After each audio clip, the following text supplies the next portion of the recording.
Hingga akhir Desember 2025, Otoritas Jasa Keuangan mencatat relaksasi kredit nasabah terdampak bencana Aceh, Sumatera Utara, dan Sumatera Barat mencapai 12,58 triliun rupiah. Anggota Komisi 11 DPR RI Martin Manurung mendorong pemerintah mengkaji kembali kebijakan tersebut. Pasalnya, bantuan ini belum benar-benar menyentuh kelompok masyarakat yang paling terdampak bencana. Martin menilai, pemerintah dan OJK perlu memetakan masyarakat yang kehilangan sumber penghidupan, lahan pertanian, serta pekerjaan sebagai fokus utama penerima restrukturisasi kredit. Bila perlu, pemerintah dan OJK didorong untuk mengambil langkah yang lebih berani, yaitu melakukan write-off atau penghapus bukuan utang.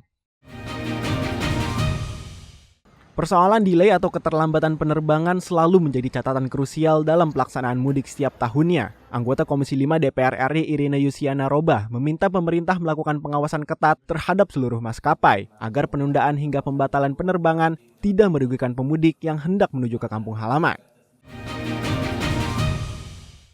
Meninjau langsung dermaga Belawan, Sumatera Utara, anggota Komisi 11 DPR RI Haris Turino menekankan pentingnya pengawasan ketat terhadap aktivitas ekspor minyak kelapa sawit mentah atau CPO untuk mencegah kebocoran penerimaan negara. Haris Turino menyoroti sistem ekspor CPO di Belawan yang menggunakan tangki penyimpanan dan pipa langsung ke kapal. Menurutnya, sistem ini memudahkan proses ekspor, namun membutuhkan pengawasan ketat dari Bea Cukai untuk memastikan pengenaan pajak ekspor sesuai kualitas dan volume CPO.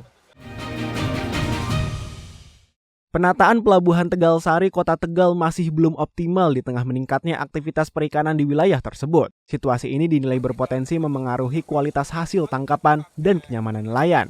Ketua Komisi 4 DPR RI Siti Hediati Soeharto mengatakan, Pelabuhan Tegal Sari menyumbang pendapatan negara bukan pajak atau PNBP terbesar kedua setelah Pelabuhan Muara Karang, Jakarta Utara. Namun, Pelabuhan Tegal Sari menghadapi persoalan perawatan dan keterbatasan dukungan anggaran. Karenanya, ia meminta pemerintah melakukan pembenahan menyeluruh untuk mengoptimalkan fungsi pelabuhan sebagai simpul distribusi dan representasi sektor perikanan nasional.